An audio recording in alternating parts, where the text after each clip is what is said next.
me is it has a commercial appeal too.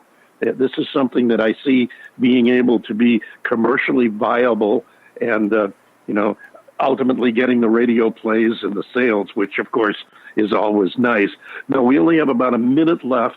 I want to give you time to tell us about this next tune we're going to play and how it fits into your sequential countdown of your 10 songs. This is a thing called Sailboat. Yeah, so Sailboat is the first song on Project 10. It is an intro, basically, to the project, and it is about me telling my story and how the rest of the project unfolds. It's all about letting people know that I guess this is like the real Skela in a way. But yeah, that's Sailboat. Okay, and I thank you so much for being here with us today, for sharing your music, telling us your story, an intriguing story it is. I do hope you'll keep in touch with us. I have a page on Facebook, which you can find by just searching Facebook for The David Bowers Awards, and that page is up there solely for my guests to post their new releases, their play dates, anything you want to share with your fans. It's one more place to put on your press release list and post up there whatever you have going on in your life. But please keep in touch with us. Let us know what's going on. We'd like to have you come back and see us again. Absolutely. Thank you guys for having me again. You're so welcome. And thank you again, ladies and gentlemen. Skela, S-K-E-L-A. This is called Sailboat. You find what you're looking for, but I want you to stay. Oh, I want you to stay.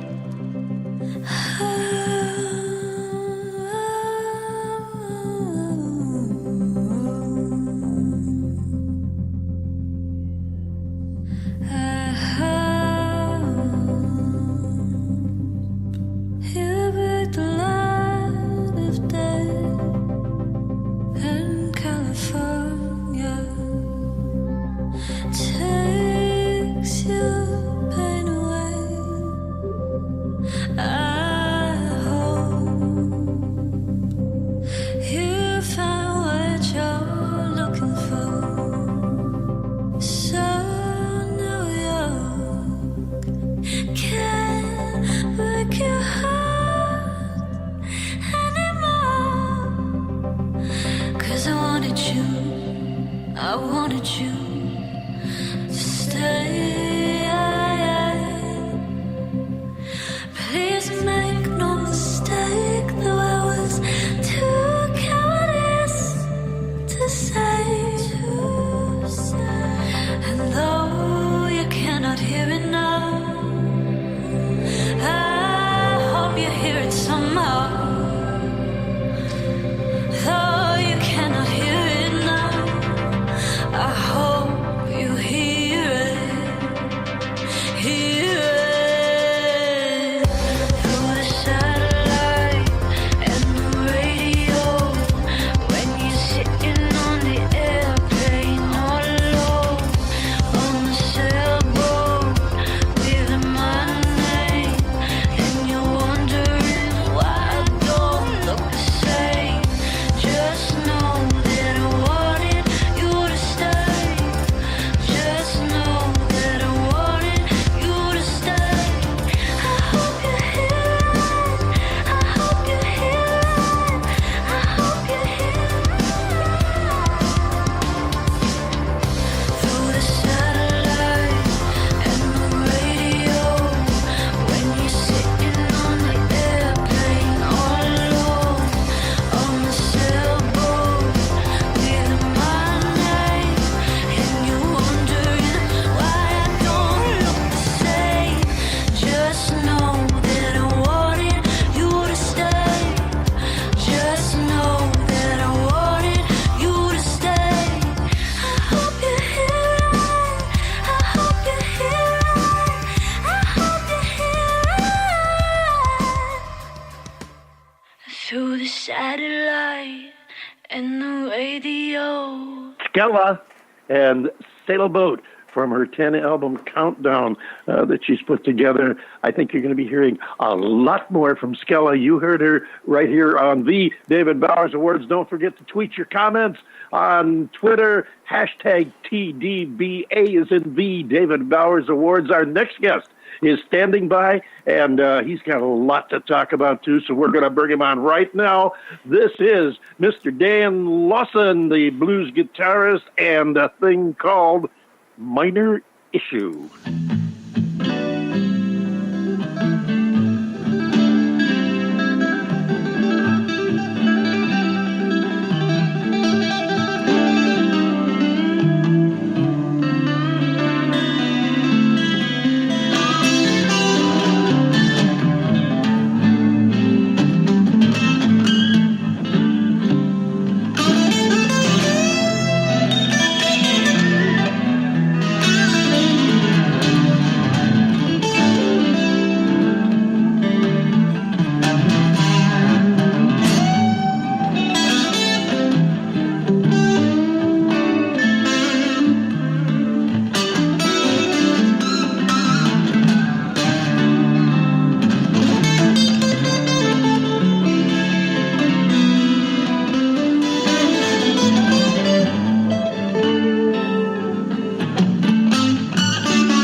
There you have it. It's called Minor Issue by our next guest, who's returning with us for, I don't know, the third or fourth time. Welcome aboard, Dan Lawson. Good to have you back here, Dan. Hey, David. How are you? Good to be back. Doing well, thank you. You all set for Christmas? Hell no. No way. That's what I like to hear. That's what I like to hear. Always we're an honest man, Dan. Hey, listen, Dan, you have been doing some stuff lately. I've got well, let's talk first about your encounter with Jethro Tull. Well, encounter or the show I did a couple weeks ago. Encounter is one thing.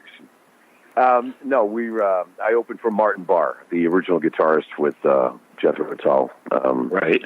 There's a great story behind that anyway. But yeah, there was a great show. The band was great. Many, many moons ago when Dan was young. That's back when Jesus was in my band, by the way. Sang like an angel. Anyway, I was 15 years old, hopped a freight train where I lived in Maryland, and me and a friend of mine, we went about 28 miles on this slow freight train all the way to Baltimore, jumped off the train, ran down to the box office, and bought tickets. It was 3 days before my 15th birthday, and we bought tickets to see Jethro Tull. And that was my first concert I ever went to. I was so blown away at that concert, I finally made up my mind that that's what I was going to do. Of course, after 24 years in the Army, that's what I did, was play music afterwards. It was great. Let me ask you certainly. Let me ask you this, Dan. Was that your first encounter, to use the word again, with hopping a slow-moving freight train? Oh, heck no. We've been jumping on that train for years because it's very slow. It runs every 2 hours, and it ran between Baltimore and Philadelphia. And it used to be called, at that time, the B&O Railroad, and then then that stopped and became Penn Central. But, yeah, there was a very slow freight train. It used to travel from Baltimore all the way through 4 or 5 towns till it got to my little town in Havre de Grace, which is in the northern part of Maryland. But, yeah, we all did it. Of course, I had a feeling. Yeah, I had a feeling from the way you talked about it that wasn't your first time hitching a ride, as it were. But, so you guys had go ahead. No, go ahead. You're right. Oh, I was just going to say you had a good time with Martin Barr. You probably had a lot to talk about, and I imagine it was a fun show for the audience too. Well, not only did we open for him, but we actually played an after party for him at the theater that we played at in just outside of Boston. So it was one thing to open for him, but it was a different story when he came down, him and the band, and they're sitting there at the table watching us. It was even at my age, it was nerve-wracking. So, but and a very high compliment after a couple too. songs, it was good. Oh yeah. You know, he really enjoyed the music. He was amazed that 3 guys could make as much music as we did. But it was really an honor actually to open for him, and then more of an honor to have him sit there and enjoy us. You know, when we got done. Absolutely, I know what you mean. Now, you talk about name dropping, or we're going to drop another one here because you just came off a show with Rick Derringer. That was Friday night. That was a blast. That was another. Go ahead, another tell us about it. Rick and I have been friends probably at least 30 years or longer. We have done many shows together. And we hadn't played together since a show we did in Boston at the Hat Shell, where they have the big Independence Day party there in Boston on the Charles River. We hadn't played together for about 10 years. Yeah, that's the Esplanade along the Charles River where old sailboats at the Esplanade. Absolutely. Yeah, absolutely. Yeah, that's exactly where it is. And we played together probably around 10 years ago. It was us and Rick and Steppenwolf, as a matter of fact, and Rick invited me to come up and do a couple songs with him. Yep, and I did a couple songs with him. Of course, we did Rock and Roll Hoochie Coo, of course, you know. And of course. And then, but this time we just did the one song because it was a club venue and it was just packed and very, very busy. But he still invited me up, and we did a Johnny Winter song, Back in USA. And him and I tore that place up. We tore that place up for about 20 minutes. So why doesn't that? It was great. Why does that not surprise me? Well, he just said to me, he looked at me and says, we're going to go at it. And I went, that's what I wanted to hear. So I looked at it and Go said, ahead. got to do it Twist my right. arm. And we did. And we did. Hey, I got to ask you this now, Dan. I've seen you posted a bunch of the pictures from that gig. And one, I saw a young lady ask the question that I'm about to ask you. I think she worded it